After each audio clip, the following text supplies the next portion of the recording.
હવે આપણે એઝિયોટ્રોપ વિશે અભ્યાસ કરીશું. કેટલાક પ્રવાહીઓ એવા છે કે જેને મિશ્ર કરવામાં આવે છે ત્યારે એઝિયોટ્રોપની રચના કરે છે. અને એઝિયોટ્રોપ છે એ દ્વિઅંગી દ્રાવણ છે. દ્વિઅંગી એટલે કે એની અંદર માત્ર એક જ દ્રાવ્ય અને એક દ્રાવક હોય છે,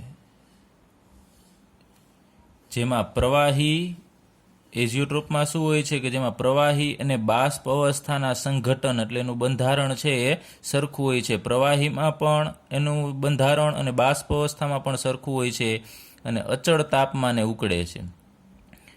હવે આપણે વાત કરીએ એને આકૃતિથી આપણે સમજીએ. આપણી પાસે એક આ ફ્લાસ્ક છે, એની અંદર આપણે બે વસ્તુ લેવાની છે. એક પાણી લઈએ અને બીજું લેવાનું છે એસિટોન.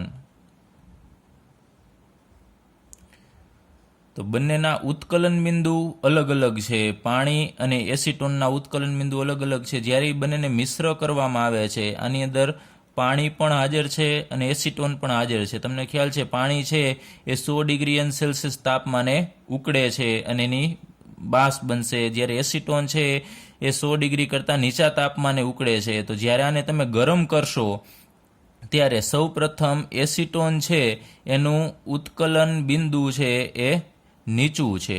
એટલે સૌ પ્રથમ જે બાષ્પ બનવાની છે એ કેની બનશે?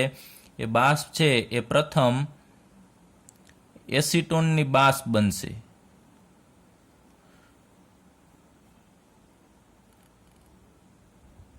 એસિટોનની બાષ્પ બને છે કારણ કે એનું ઉત્કલન બિંદુ નીચું છે. ઓછું ગરમ કરવાથી એસિટોન છે એ પ્રવાહીમાંથી બાષ્પ અવસ્થામાં કન્વર્ટ થશે. તો તમે 100 ડિગ્રી સેલ્સિયસથી નીચેના તાપમાને એને ગરમ કરશો એટલે એસિટોન છે એની બાષ્પ બનતી જશે, એ ઉપર જશે અને અહીંયા શીતક છે એટલે કે કન્ડેન્સર છે, એ બાષ્પ અહીંયાથી પસાર થશે એને ઠંડી પાડશે ને બાષ્પ છે અહીંયા ધીમે ધીમે આગળ વધશે ને અહીંયા ઠંડી પડી અને અહીંયા એ પ્રવાહી અવસ્થામાં આવી જશે. તો અહીંયા બાષ્પ બધી ભેગી થશે પરંતુ પ્રવાહી અવસ્થામાં આવી જશે. એટલે અહીંયા જે આપણને મળશે એ એસિટોન મળશે. તો ધીમે ધીમે તમે ગરમ કરતા જશો પણ ટેમ્પરેચર છે એ અંદાજિત 80-90ની આસપાસ રાખીશું. 100 કરતાં વધારે અથવા 100 ડિગ્રી આપણે પહોંચાડવાનું નથી.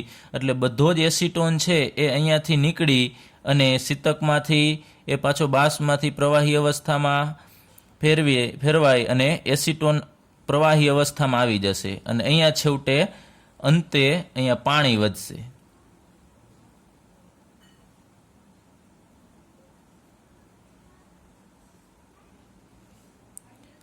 તો આપણે એસિટોન અને પાણીનું જે મિશ્રણ હતું એને આપણે અલગ કરી નાખ્યું. હવે આ જે ચંબુ છે એની અંદર માત્ર પાણી રહેશે અને અહીંયા આપણી પાસે જે ફ્લાસ્ક છે એની અંદર એસિટોન, એટલે કે બંનેનું આપણે અલગીકરણ કરી નાખ્યું. આવું આપણે 11મા ધોરણની અંદર આપણે અભ્યાસ કરી ગયા છીએ કે બે પ્રવાહી અવસ્થામાં જે દ્રાવણ છે, બે ઘટકો છે ને આપણે અલગ પાડવા હોય તો આ નિસ્યંદન પદ્ધતિ છે. નિસ્યંદન પદ્ધતિથી આપણે એને અલગ પાડી શકીએ છીએ. તો અહીંયા તો પાણી અને એસિટોન બંને ટોટલી અલગ પડી જાય છે, પરંતુ અમુક કેટલાક પ્રવાહીઓ એવા છે કે જે અલગ પડે છે પરંતુ એ ફરીથી પાછા અલગ પડી શકતા નથી. આપણે સમજીએ કે અહીંયા આપણે બે વસ્તુ લેવાની છે.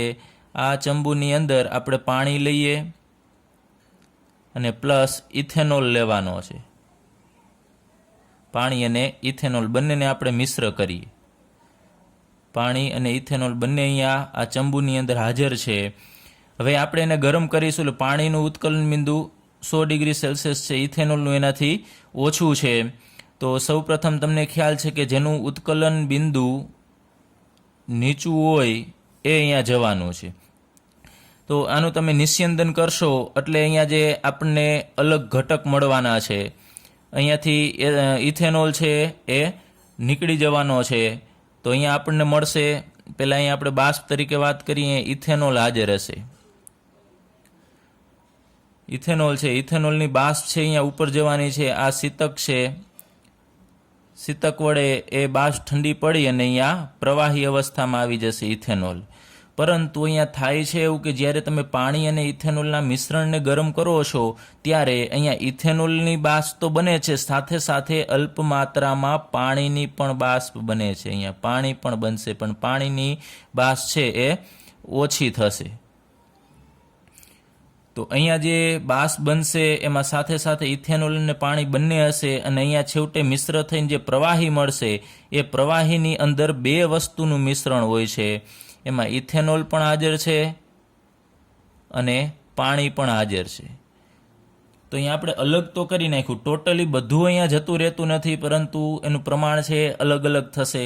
તો અહીંયા ઇથેનોલ છે, માનો કે આ ટોટલ અહીંયા જે મિશ્રણ મળ્યું એને આપણે 100 ml કહી દઈએ, તો અહીંયા આ ઇથેનોલ છે એ 95% મળે છે. 95% ઇથેનોલ, અને એમાં પાણીનું પ્રમાણ 5% હોય છે. એટલે ઇથેનોલ 95% અને પાણી છે એ 5%નું મિશ્રણ. અહીંયા ભલે બંને 50-50% હતા, પરંતુ એને ગરમ કરવાથી ઇથેનોલ, અહીંયા જેમ એસિટોનની બાસ છે પ્યોર જાય છે, એસિટોનની સાથે પાણી જતું નથી, એવી રીતે અહીંયા ઇથેનોલ માત્ર એકલો અહીંયા જતો નથી, અલ્પ પ્રમાણમાં 5% જેટલું પાણી પણ ત્યાં ઇથેનોલની સાથે જાય છે. તો અહીંયા આપણને આ જે મિશ્રણ મળ્યું એ મિશ્રણ છે, એટલે કે ઇથેનોલ અને પાણીનું જે મિશ્રણ છે એને આપણે એઝિયોટ્રોપ મિશ્રણ કહેશું. ચલો એને આપણે શું કહેશું? એઝિયોટ્રોપ મિશ્રણ. અહીંયા આપણે વાત કરી કે દ્વિઅંગી દ્રાવણ હોવું જોઈએ, તેની અંદર બે જ અંગ છે, ઇથેનોલ અને પાણી, કે જેમાં પ્રવાહી અને બાષ્પ અવસ્થાના સંઘટન એટલે કે એનું પ્રમાણ સમાન હશે. હવે માનો કે ફરીથી આપણે પાણીને આ દૂર કરવું છે અને માત્ર આપણે ઇથેનોલ જ મેળવવો છે, તો ફરીથી આ જે બીકરની અંદર, ફ્લાસ્કની અંદર આપણને જે મિશ્રણ મળેલું છે ને ફરીથી આપણે નિસ્યંદિત કરીએ અને ફરીથી અહીંયા આપણે એને ગરમ કરવાનું છે. તો આની અંદર 95% ઇથેનોલ છે અને પ્લસ 5% પાણી હાજર છે. તો આપણે પાણીને દૂર કરવું છે, તો ફરીથી આપણે એને ગરમ કરીશું. અહીંયા માનો કે આપણે લીધું હતું પાણી અને ઇથેનોલ બંને 50-50% લીધેલું હતું, 50-50% બંને સરખા ml માનો કે લીધેલા છે, પરંતુ અહીંયા એનું પ્રમાણ છે એ બદલી જાય છે, અલગીકરણ થાય છે, પાણી અલગ પડી જાય છે, પણ થોડું ઘણું પાણી છે ઇથેનોલની સાથે જતું રહે છે. એને આપણે ફરીથી અલગ કરવું છે. ફરીથી આપણે નિસ્યંદન પદ્ધતિથી આપણે એને અલગ કરીએ, તો ફરીથી આને તમે ગરમ કરશો તો અહીંયા શું હતું? 95% ઇથેનોલ હતો અને 5% પાણી હતું. આ પ્રવાહી અવસ્થાની વાત કરીએ છીએ. આ પ્રવાહી અવસ્થામાં 95% ઇથેનોલ ને 5% પાણી છે. ફરીથી આને તમે ગરમ કરશો તો આ ઉકળશે. ઉકળે ત્યાં સુધી આપણે ગરમ કરીએ, તો ઉકળશે તો એની બાષ્પ બનશે. ચલો અહીંયા બાષ્પ બને છે. એ બાષ્પ બનશે, એ બાષ્પની અંદર શું હાજર હશે? તો અહીંયા 95% ઇથેનોલ ને 5% પાણી હાજર હતું, તો અહીંયા એની બાષ્પ અવસ્થામાં પણ 95% ઇથેનોલ અને 5% પાણી હાજર હોય છે. એટલે કે અહીંયા પ્રવાહી અવસ્થામાં જે સંઘટન હતું 95% અને 5% એનું સંઘટન થશે, તેની જે બાષ્પ બનવાની છે, અહીંયા જે બાષ્પ બનશે એમાં પણ ઇથેનોલ અને પાણીનું સંઘટન સમાન છે. અહીંયા આપણે આગળ ઉપર જોયું કે પ્રવાહી અને બાષ્પ અવસ્થામાં એના સંઘટન સરખા છે. તો ફરીથી પાછું એ અહીંયા આપણે એને કન્ડેન્સરમાં જવા દઈએ, શીતકમાં જવા દઈએ, તો એમાંથી પાણી ફરતું હોય છે શીતકમાં, અને એ બાષ્પને પાછી ઠંડી પાડશે અને બાષ્પમાંથી ફરીથી અહીંયા પ્રવાહી અવસ્થામાં આવી જશે. તો અહીંયા જે પ્રવાહી મળશે એ પ્રવાહી ફરીથી આપણે ચેક કરીએ કે એની અંદર કે એનું કેટલું પ્રમાણ છે, તો એમાં 95% ઇથેનોલ અને 5% પાણી હશે. તો આપણે એમ કહી શકીએ કે શરૂઆતમાં લીધું હતું એ 95% ઇથેનોલ અને 5% પાણી જ હતું, અને અંતમાં જે મળ્યું એમાં પણ એટલું જ છે. એનો મતલબ કે કોઈ પણ વસ્તુનું અલગીકરણ થયું નથી. એની પ્રવાહી અવસ્થામાં જે વસ્તુ હતી, જેટલું પ્રમાણ હતું 95% અને 5% પાણી, એ જ એની બાષ્પ અવસ્થામાં હતું. ફરીથી એ ઠંડુ પડશે તો એના એ અવસ્થામાં આવશે. તો અહીંયા આપણે એ વાત કરી કે અચળ તાપમાને ઉકળે છે. તો જ્યારે 95% ઇથેનોલ અને 5% પાણીને તમે ગરમ કરો તો એ અચળ તાપમાન, એનું કોઈ ચોક્કસ તાપમાન છે, જેમ કે પાણીનું ચોક્કસ તાપમાન છે 100 ડિગ્રી સેલ્સિયસ તાપમાન છે, એવું આનું પણ કોઈ એક ચોક્કસ તાપમાન છે, કોઈ ચોક્કસ તાપમાને ઉકળવા લાગે છે. તો હવે તમારે આને અલગ કરવું હોય તો એ નિસ્યંદિત પદ્ધતિથી તમે અલગ કરી શકતા નથી. અહીંયા કીધું છે આપણે એઝિયોટ્રોપ છે, આવા કિસ્સામાં વિભાગીય નિસ્યંદનથી ઘટકોને અલગ કરવા શક્ય નથી, તમે અલગ કરી શકતા નથી. તો આવું મિશ્રણ કે જે એમાં પ્રવાહી અવસ્થામાં અને બાષ્પ અવસ્થામાં બંનેનું પ્રમાણ છે એ સમાન રહેશે, એવા મિશ્રણને આપણે એઝિયોટ્રોપ મિશ્રણ કહેશું. આપણે અહીંયા જે પ્રથમ આકૃતિ લીધી એમાં જે ઉદાહરણ છે પાણી અને એસિટોન, એ યાદ રાખજો, આ એઝિયોટ્રોપ મિશ્રણ નથી, કારણ કે અહીંયા પ્રવાહી અવસ્થામાં પાણી અને એસિટોન હતા, જ્યારે એની બાષ્પ અવસ્થામાં માત્ર ને માત્ર એસિટોન છે. તો અહીંયા આપણે એઝિયોટ્રોપ માટે કીધું છે કે પ્રવાહી અને બાષ્પ અવસ્થામાં પ્રમાણ સરખું હોવું જોઈએ, પણ અહીંયા બંનેનું પ્રમાણ સમાન નથી, કારણ કે પ્રવાહી અવસ્થામાં પાણી અને એસિટોન બંને છે, જ્યારે અહીંયા માત્ર એસિટોન જ છે. તો આ જે આપણે પેલી આકૃતિ છે એ માત્ર મેં તમને ભેદ પાડવા માટે અહીંયા લીધેલી છે. તો આ જે પ્રથમ આકૃતિનું જે અહીંયા આપણે ઉદાહરણ લીધું છે એ એઝિયોટ્રોપ નથી. એઝિયોટ્રોપ તો અહીંયા આપેલું છે 95% ઇથેનોલ અને 5% પાણીનું મિશ્રણ. હવે આપણે એઝિયોટ્રોપના પ્રકાર લઈએ. તો એઝિયોટ્રોપ બે પ્રકારના હોય છે. એમાંનો પ્રથમ પ્રકાર નિમ્નતમ ઉત્કલન એઝિયોટ્રોપ, નિમ્નતમ ઉત્કલન એઝિયોટ્રોપ, અને એનો બીજો પ્રકાર મહત્તમ ઉત્કલન એઝિયોટ્રોપ. તો નિમ્નતમ ઉત્કલન એઝિયોટ્રોપ શું છે એ આપણે લઈએ. તો દ્રાવણો જે રાઉલ્ટના નિયમથી વધુ ધન વિચલન દર્શાવતા હોય તે વિશિષ્ટ સંઘટને નિમ્નતમ ઉત્કલન એઝિયોટ્રોપ કહેવામાં આવે છે. રાઉલ્ટનો નિયમ છે એનાથી આપણે ભણી ગયા કે ધન અને ઋણ બે પ્રકારના વિચલન દર્શાવતા હોય એવા દ્રાવણો છે. તો જે એઝિયોટ્રોપનું મિશ્રણ છે એ વધુ ધન વિચલન દર્શાવતા હોય, એટલે કે તમને ખબર છે કે એમાં બાષ્પ દબાણ છે એ દ્રાવણનું આપણે જે અનુમાનિત કરેલું હોય એના કરતાં વધી જશે, તો એવા એઝિયોટ્રોપ મિશ્રણને આપણે નિમ્નતમ ઉત્કલન એઝિયોટ્રોપ કહેવામાં આવે છે. તો શા માટે આપણે એને નિમ્નતમ ઉત્કલન કીધું? નિમ્નતમ એટલે ઓછું, ઉત્કલન એટલે ઉકળવું.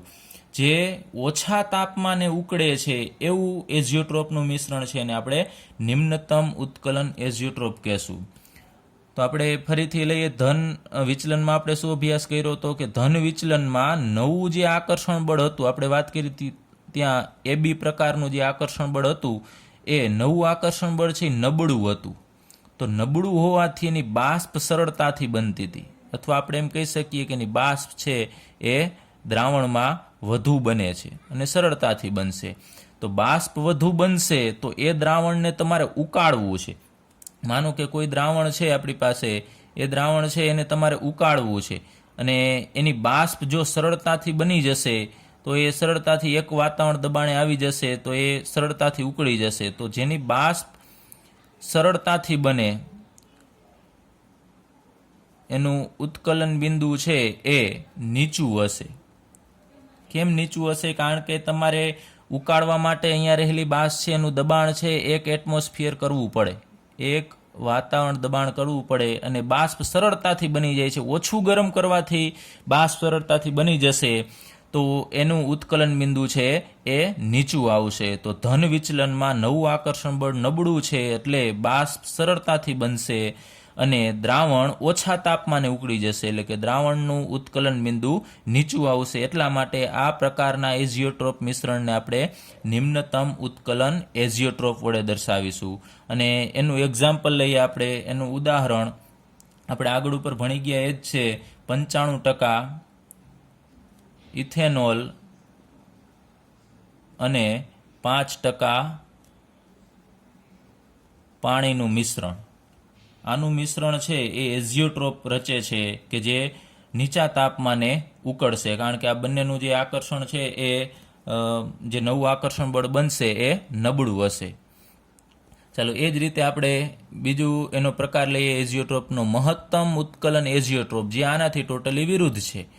તો દ્રાવણો, અહીંયા આપણે નિમ્નતમમાં વાત કરી હતી કે વધુ ધન વિચલન દર્શાવતું હોય એવું એઝિયોટ્રોપ, અને ફરીથી એક અહીંયા વિશિષ્ટ સંઘટન કીધું છે. તો વિશિષ્ટ સંઘટન એટલે અહીંયા આપણે આ ઉદાહરણમાં 95% લીધું છે, પણ કોઈ ચોક્કસ ન કહી શકાય, દ્રાવણ બદલેમાં પ્રમાણ છે એ બદલતું રહેશે. તો 95% ઇથેનોલ છે આમાં, અને 5% છે એ પાણી છે. એ વિશિષ્ટ સંઘટન દર્શાવે છે. હવે આપણે મહત્તમ ઉત્કલન એઝિયોટ્રોપ વિશે વાત કરીએ. તો દ્રાવણો જે રાઉલ્ટના નિયમથી વધુ ઋણ વિચલન દર્શાવતા હોય, તે કોઈ વિશિષ્ટ કોઈ ચોક્કસ સંઘટને મહત્તમ ઉત્કલન એઝિયોટ્રોપ કહેવામાં આવે છે. તો વધુ ઋણ વિચલન એના વિશે આપણે વાત કરીએ કે ઋણ વિચલનમાં જે આપણે નવું આકર્ષણ બળની વાત કરી હતી, એ બી પ્રકારનું આકર્ષણ બળ એ કેવું હોય છે? મજબૂત હોય છે. ઋણ વિચલનમાં નવું આકર્ષણ બળ બને છે એ મજબૂત હશે તો બાષ્પ ઓછી બનશે. તો બાષ્પ ઓછી બનશે, તમારે એ દ્રાવણને ઉકાળવું છે તો બાષ્પ તમારે વધારવી પડશે. તો ઓછી બાષ્પ બને છે અને તમારે વધુ બાષ્પ બનાવવી હોય તો દ્રાવણને વધુ ગરમ કરવું પડે, તો ઉત્કલન બિંદુમાં વધારો થશે, તો દ્રાવણનું ઉત્કલન બિંદુ મહત્તમ થશે. એટલા માટે આપણે એ એઝિયોટ્રોપને મહત્તમ ઉત્કલન એઝિયોટ્રોપ કહીએ છીએ. ચાલો ફરીથી અહીં આપણે એની પણ આકૃતિ લઈએ અને સમજીએ. આપણી પાસે કોઈ પણ એક મિશ્રણ છે, એમાં એ ઋણ વિચલન દર્શાવતું છે, તો એ બી છે એ આકર્ષણ બળ છે એ મહત્તમ છે અથવા તો મજબૂત છે. તો એની બાષ્પ અહીંયા જે બનવાની છે એ મજબૂત આકર્ષણ બળના કારણે બાષ્પ ઓછી બનશે. તો ઉકાળવા માટે તો તમને ખ્યાલ છે કે અહીંયા 1 એટમોસ્ફિયર, 1 વાતાવરણ દબાણ જેટલી બાષ્પ, અહીંયા એટલું બાષ્પ દબાણ થવું જોઈએ. તો બાષ્પ ઓછી છે તો બાષ્પ દબાણ પણ ઘટશે. તો તમારે વધુ બાષ્પ અહીંયા ભેગી કરવા માટે એને તમારે વધુ ગરમ કરવું પડશે. તો વધુ ગરમ કરશો તો એનું ઉત્કલન બિંદુ છે એ મહત્તમ થશે, ઊંચું થશે. તો એવું એઝિયોટ્રોપ મિશ્રણ કે જે ઋણ વિચલન ધરાવે છે એટલે બાષ્પ ઓછી બનશે, એ બાષ્પ વધુ બનાવવા માટે તમારે એને વધુ ગરમ કરવું પડશે, તો એનું ઉત્કલન બિંદુ વધશે. તો એવા એઝિયોટ્રોપ મિશ્રણને મહત્તમ ઉત્કલન એઝિયોટ્રોપ કહેવામાં આવે છે. એટલે આનું આપણે એક એક્ઝામ્પલ લઈએ. એમાં નાઇટ્રિક એસિડ, જો તમે 68% નાઇટ્રિક એસિડ લેશો HNO3 અને બાકીનું પાણી એટલે કે 32% પાણી, તો આવું મિશ્રણ 68% HNO3 અને 32% પાણી, એ મિશ્રણને આપણે એ એઝિયોટ્રોપ મિશ્રણ છે અને આપણે મહત્તમ ઉત્કલન એઝિયોટ્રોપ કહેશું. ચલો ફરીથી, એઝિયોટ્રોપ બે પ્રકારના હોય છે, નિમ્નતમ ઉત્કલન એઝિયોટ્રોપ અને મહત્તમ ઉત્કલન એઝિયોટ્રોપ. જે ટૂંકમાં સમજીએ, નિમ્નતમ ઉત્કલન એઝિયોટ્રોપ કેને કહેવામાં આવે છે? તો જે એઝિયોટ્રોપ મિશ્રણ છે એ ઓછા તાપમાને ઉકળે, એટલે કે નીચા તાપમાને ઉકળતું હોય એવું એઝિયોટ્રોપ મિશ્રણ છે અને આપણે નિમ્નતમ ઉત્કલન એઝિયોટ્રોપ કહેશું, કે જે ધન વિચલન વાળું હોય છે. ને એનું આપણે એક્ઝામ્પલ લીધું 95% ઇથેનોલ ને 5% પાણી. મહત્તમ ઉત્કલન એઝિયોટ્રોપ એટલે એવું એઝિયોટ્રોપ મિશ્રણ કે જે ઊંચા ઉત્કલન બિંદુ ધરાવે છે, એટલે કે મહત્તમ ઉત્કલન બિંદુ ધરાવે છે, કે જે ઋણ વિચલન વાળું દ્રાવણ છે અને એનું ઉદાહરણ છે 68% નાઇટ્રિક એસિડ અને 32% પાણી. આ જે નાઇટ્રિક એસિડનું અને પાણીનું જે મહત્તમ ઉત્કલન એઝિયોટ્રોપ છે એનું ઉત્કલન બિંદુ છે 393.5 કેલ્વિન છે. તો તમે ગમે તેટલી વખત આનું નિસ્યંદન કરશો તો એ 393.5 કેલ્વિન તાપમાને જ એ ઉકળશે અને એનું પ્રમાણ પણ દરેક વખતે 68% HNO3 અને 32% પાણી જ રહેશે. એટલે કે એને આપણે આ પદ્ધતિથી નિસ્યંદન, વિભાગીય નિસ્યંદનથી આપણે અલગ કરી શકતા નથી. આને જો આપણે અલગ કરવું હોય તો એના માટે બીજી પદ્ધતિ, મેમ્બ્રેન પદ્ધતિ જેવી આપણે કોઈ પણ પદ્ધતિનો ઉપયોગ કરી શકીએ.